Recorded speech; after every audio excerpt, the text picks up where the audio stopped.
Assalamualaikum warahmatullahi wabarakatuh. Perkenalkan nama saya Nisa Dia Aziza. Di sini saya akan mempresentasikan data-data yang sudah saya kumpulkan tentang pengolahan motif batik brau pada busana menggunakan teknik bordir menghasilkan efek emboss atau tiga dimensi.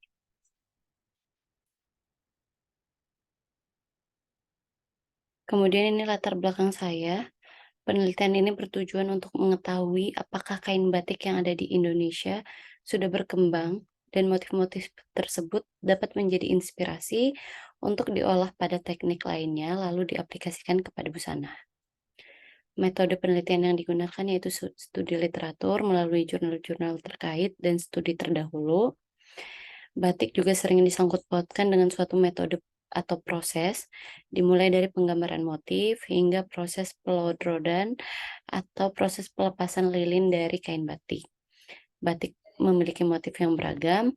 Beberapa motif batik telah memiliki namanya sendiri juga, seperti motif kaung, parang, megamendung, kraton, dan lainnya. Di sini peneliti juga mengetahui perbedaan makna dari kain batik, motif batik, dan kain bermotif batik, sehingga peneliti dapat mengetahui apa yang dapat diolah. Peneliti memilih motif dari salah satu kain batik yang ada di Indonesia, tepatnya di Kabupaten Berau, Provinsi Kalimantan Timur. Berau memiliki kain batik yang bermotif sangat unik dan warnanya yang beragam.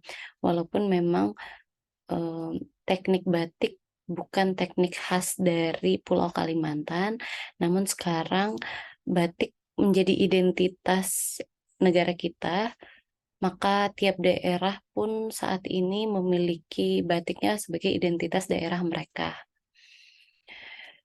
Lalu, batik ini motifnya nanti akan diadaptasi dengan teknik bordir dan memberi efek timbul pada permukaan kain.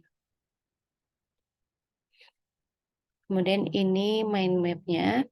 Urgensinya itu pengembangan motif batik menggunakan teknik berbeda, karena memang sebelumnya batik berau ini, khususnya batik berau ini, belum pernah diolah dengan teknik lainnya selain teknik batik, seperti itu. Dan juga, akan ada potensi yang baik, mungkin nantinya yang dihasilkan dari, perpaduan teknik ini. Teknik dan motif. Kemudian tujuannya mengolah motif batik menggunakan teknik bordir pada busana yang akan menghasilkan efek dan tekstur yang berbeda daripada sebelumnya. Jadi, si batik ini nanti akan,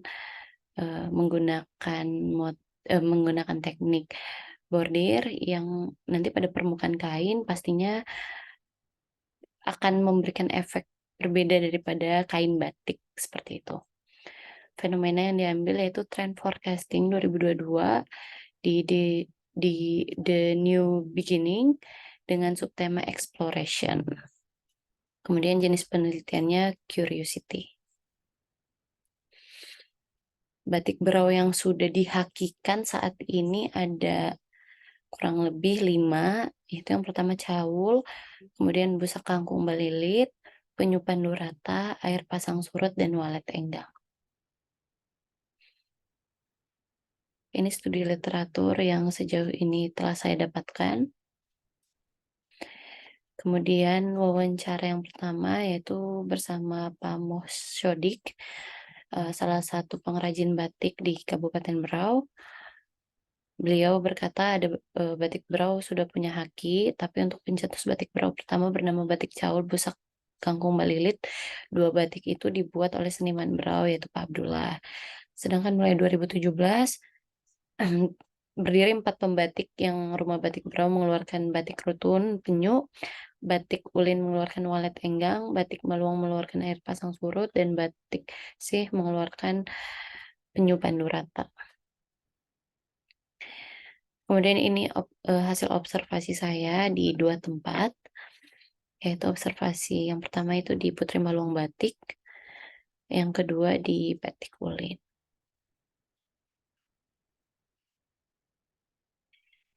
Kemudian ini rencana teknik yang akan saya eksplorasi. Yang pertama ada bordir talikur.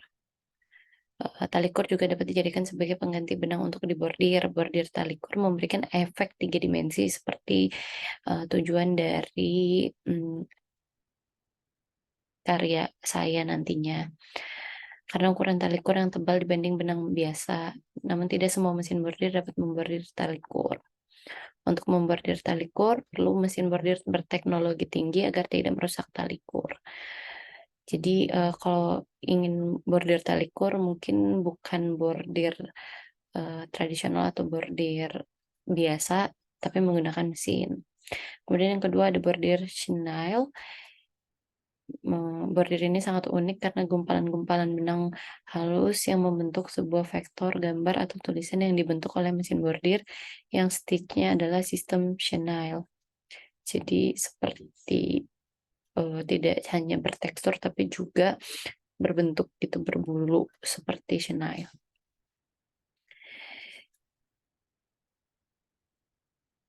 Kemudian ini, fenomenanya yaitu trend forecasting yang saya ambil yaitu exploration, yang di mana keyword-nya ada futuristic, new experience, dream visioner. Jadi impian menuju dunia baru yang lebih baik, seakan siap melangkah melakukan perjalanan di antara garis samar masa kini yang modern dengan masa depan yang indah namun sekaligus aneh. Jadi memang saya ngambilnya, si masa kininya itu tekniknya gitu ya. Sedangkan untuk klasiknya, dari sisi klasiknya yaitu batiknya. Kemudian diterjemahkan dalam busana perjalanan yang tekno dan eksentrik, gaya busana pelindung diri, aksen quilt, dan olah material atau berbagai elemen romantik. Yang pastinya kehadiran ke dunia baru ini dilengkapi dengan pemikiran kebaruan-kebaruan dan high-tech, sangat radikal. Jadi memang, saya mengambil fenomenanya dari trend forecasting yang ini, saya mengambil di, akun yang dikeluarkan oleh Bigcraft. Jadi saya mengambil trend forecasting yang dikeluarkan oleh Bigcraft. Ini trend forecasting 2001-2022. Mungkin itu saja presentasi dari saya, kurang lebihnya mohon maaf, karena memang, sejauh ini itulah data-data yang sudah saya kumpulkan dan saya coba olah, sekarang masih dalam proses eksplorasi, teknik dan juga pembuatan ide inspirasi untuk koleksi nantinya pada busana, seperti itu. Terima kasih, mohon maaf jika ada salah kata, kurang lebih juga mohon maaf, saya tutup. Wassalamualaikum warahmatullahi wabarakatuh.